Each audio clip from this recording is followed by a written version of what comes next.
Yeah, there's a quorum. Yeah, I saw him. We now have a quorum. Yes. Fix that, so we can vote for the minutes. Hey, and Brody's here. yeah,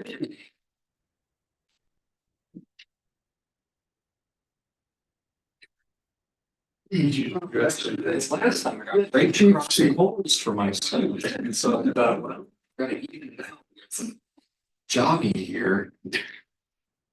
Just kidding.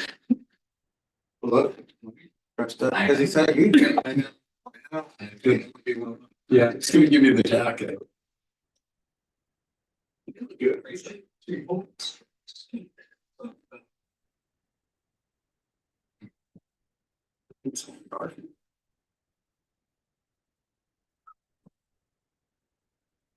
Okay, it's 6 o'clock, so we'll call to order our planning commission work session for Roy City. Today's September 24th, 2024, and we'll get started with the pledge of allegiance, which will be done by Kevin. Please, and let us repeat the pledge of allegiance.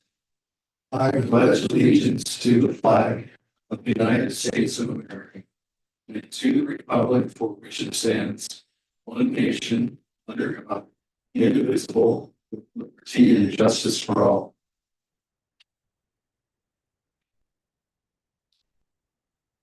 The first item is the minutes from September 10th. If there's any discussion or motion. Motion to approve the minutes from second. Motion second, all in favor? Aye. Any opposed? That passes. And item number 2 is a continued discussion amending Title 10, Chapter 11 regarding the chickens and rabbits.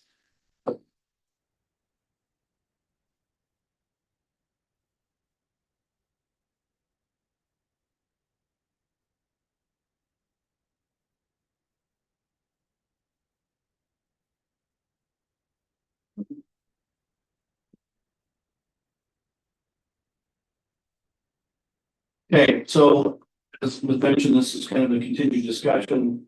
You remember last time we kind of looked at, was it 4 different cities of how they approached it? Most of them were on. Was it 1 on points and the rest are on size of lots. So staff or planning commission asked staff to kind of look at it as going through lot sizes with allowances of numbers of animals. You also asked me to get hold of Mr. Bradford. I did contact him. He kind of told me that for him personally, he's probably around the 20 mark. Probably eight rabbits or so, plus a bunch of chickens. So they did probably 30, but that might be a large number. So I took that and went, okay, what does our RE20 zone allow? And looking at it as a, R1 zone, not wanting it to be that big. Otherwise, I was just rezoning everybody to RE20 and have fun. So I went with half of the number of RE20, which is 25. So those lots that are 50,000 square feet and bigger would have half the rights as RE20, which again is a completely different zone. Completely, it can have horses, it can have cows, it can have goats. So I didn't want to put it in the same category, but yet have more numbers for those that would like it. So knowing that currently anything between 8,000 square feet and 15,000 square feet can have 6. So I left that number the same. We wanted to look at anything that's less than 8,000. All our lots, nothing's less than 6. I know the couple that wanted applied to have this amended down to 6,500. Like we might as well go down to the smallest lot that's out there, and give them allowances as well. I'm not married to any of these numbers. If you want to change any of them, let's look at that. But I just kind of threw some stuff out. So 6,000 to 7,999 would be 3, 8,000 to 15 would be 6. Again, keeping the same numbers that exist today. 15,001 to 30 is 12. 30,001 to 50 is 18. And anything bigger than 50,000 square feet you have 25. It really just kind of doubles. As you, I mean, adding 6 as you get bigger and bigger. 43,000 square feet is an acre. And again, there's probably 4 or 5 blank Bradfords that are larger than what the zone allows. As an 8,000 square feet or 15,000 square feet. So for him to have just over an acre in an R1 zone is abnormal. And I think there's maybe a half dozen this would apply to that are over 50,000. Not all of them want this number of chickens. But I don't think it's a bad thing to tell them they can have it, and if they go less, it's great. So I don't know if these numbers, how they work for you guys, what you think. So this is just chicken and rabbit, so it's any combination thereof. They brought out 18, but 7 chickens. Vice versa. I think that, so I think we should just. 25 on a small lot, Yeah. 3 on a large. It's 29 chickens. See if anybody wants to do it. Fun. Yeah. Live stream it. I had a thought. I had a thought about this. Take notes.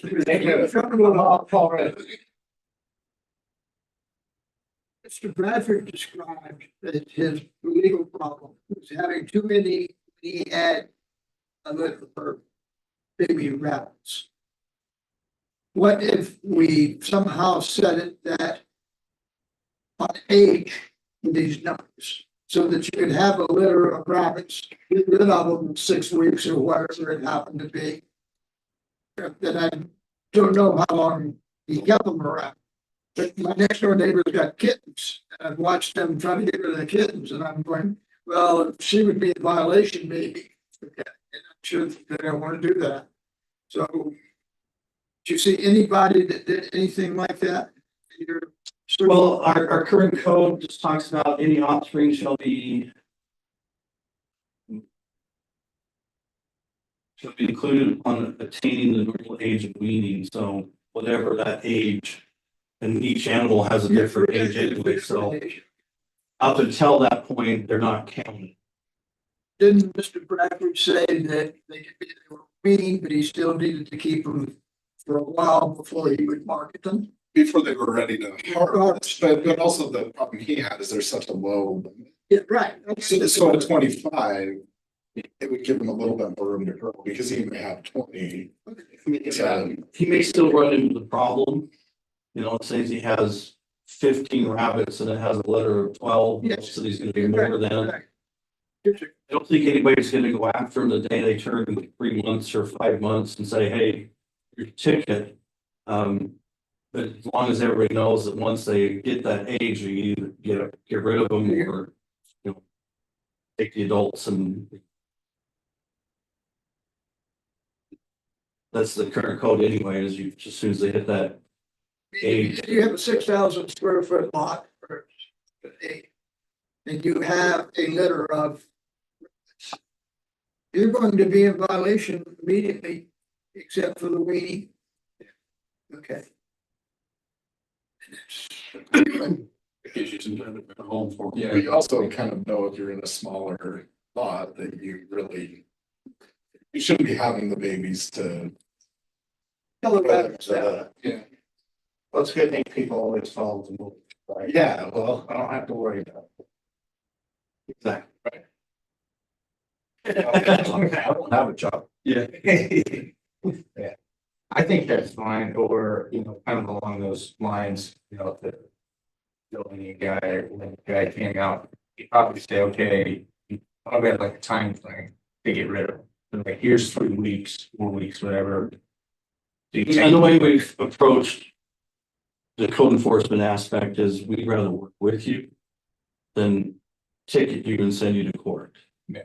We want Patrick Board in his office where he's not having to go to court on weeds or, you know, things like this. So if we can work with you, great. And again, you know, he would probably say, you've got too many. What's a reasonable time frame for you to get rid of them? and then Do so. do something, and work with them to get rid of it.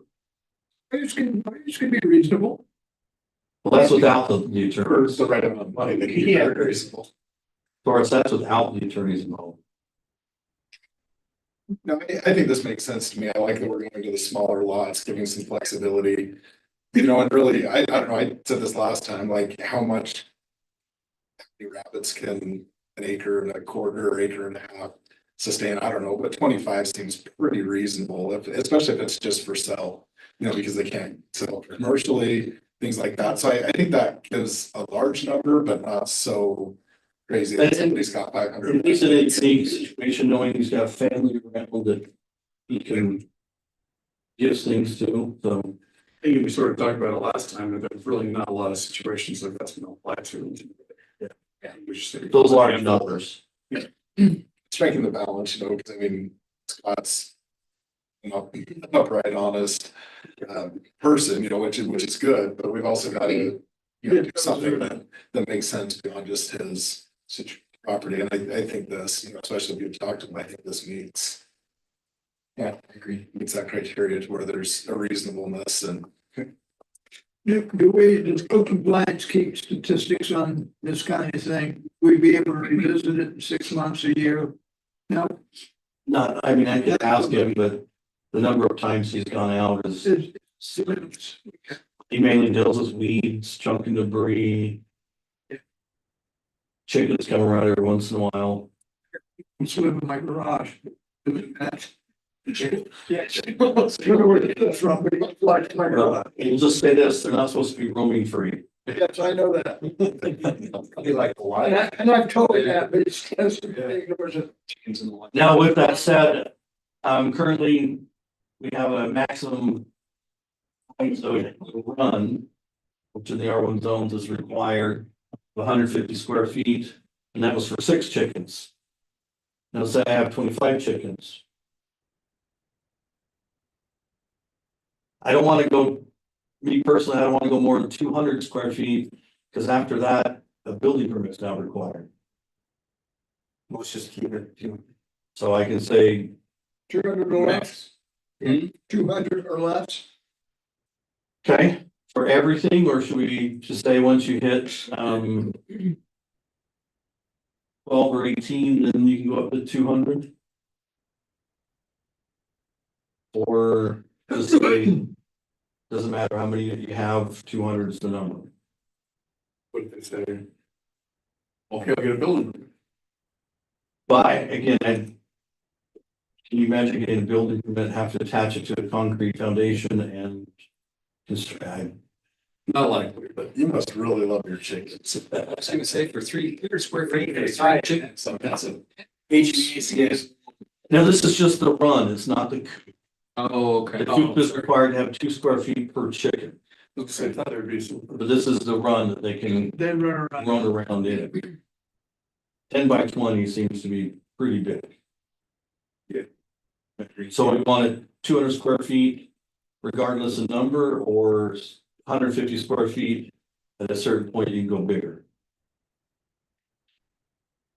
I mean, it's easier to write if I just put 200. and call it good. I think just give them the flexibility, just say 200 or less. So it's less complex. I agree. Imagine having 200 square foot chicken run on the 6,000 square foot lot. Hey, Wow, that's your whole backyard. On patio home. you don't It have to know. literally is. Close. That gives me enough to proceed on. Any other thoughts, concerns? I'm gonna bring it up, it's next time it'll be. We'll continue the public hearing. Yeah, we'll go to the next meeting, continue the public hearings. See if we have a crowd with torches. I actually think we probably won't have pitchforks and people mad. They'll probably just be there to happy that Because it was the numbers have increased. Yeah. Or decreased in the size. I think this is good. Okay. Okay, I agree. 4. This 3. Next, I should have a different agenda than we do. Anyway, so this was one I warned about that was coming back, because there has still been some discussion, not as of late, but has had some discussion in the council. So I just really wanted to see how the planning commission want to proceed. Allowing garages, accessory buildings or not. The memo I gave you kind of had our language the month before, and I didn't want to have you guys see another 24-page memo, but the cities before. So I know last time it was, no, let's don't change it, come back in 6 months, but was told not to wait that long. The number of incidences where we have to, the code enforcement goes out is again not a lot. Most of them comply with the ordinances and do. Most of them don't, use the garage. We've only had, I think, handful that have used the garage. Most, as soon as they're told to vacate the garage and put it in the house, do so. So, I kind of like language where it said that you're having to rent it out and have a dwelling and it should be within the confines of your house. You know, and if you want to expand your house, okay, that's one thing, right? But adding on like accessory or, well, now I'm gonna convert the garage. I don't, yeah, so right now you could convert the garage into your business, you just have to provide alternative parking spaces somewhere else on your property. So I don't want to say convert your, move it to your garage and no one convert it to the space. There can't be signage or anything. There is a signage allowance, it's 2 square feet, 1 by 2, has to be attached to the house. So again, as our language is, it should be secondary to the single family home. Other cities can't make any modifications, can't do, a lot of things to the home to make it a business, so ours doesn't go that detailed, but it's pretty much home in your home. So we can proceed with that, just make make no changes. We will still have to have a public hearing because we've been asked to. You guys can make that. So what is it, I guess, let's just cut to the chase, like what is it that isn't working that they want us to, because clearly they're kicking it back. I don't want to kick the person out, but the one person that was caught having stuff in their garage knows a few of the council members got talking, council members thinks it's, should be okay, should be allowed. And we tell them, they can do that, just have to provide that parking elsewhere, but they're still wanting the language to come. When they kicked it back to the planning commission, there really wasn't a direction, it was just let the planning commission talk about it and then send us a recommendation. So a recommendation can be make no changes. Period, dot, and start. we had a pretty lengthy discussion last time. We just went all around, it seemed like we came back. This is pretty good. I agree. I just don't see any reason to change it. All right. And they're gonna do what they want to do. Well, And then- again, So we. You just said all out. Say it like it is, the last few things that we've spent time on and worked on, and it all really comes back to some of the parking issues and things like that, and. You follow the rules completely instead of just increase help. well, we'll just do what we've been asked and we'll send it back. There's no We looked at it and we think they're current code is satisfactory. and- satisfactory and that should be strictly enforced. Yeah, if anybody feels different, like, don't get sucked into group league here, so if anybody else has other thoughts, I like. just think that the existing language gives the flexibility that people need to be able to do. Yeah. What they would need to, without having to go and purchase a location, I think that there's plenty of leeway in the existing code. The problem they're running into is if they want to stockpile their garage with product. Now they can't use their garage to park their cars anymore, and they're wanting to say, You don't have to- I don't have to have alternate parking.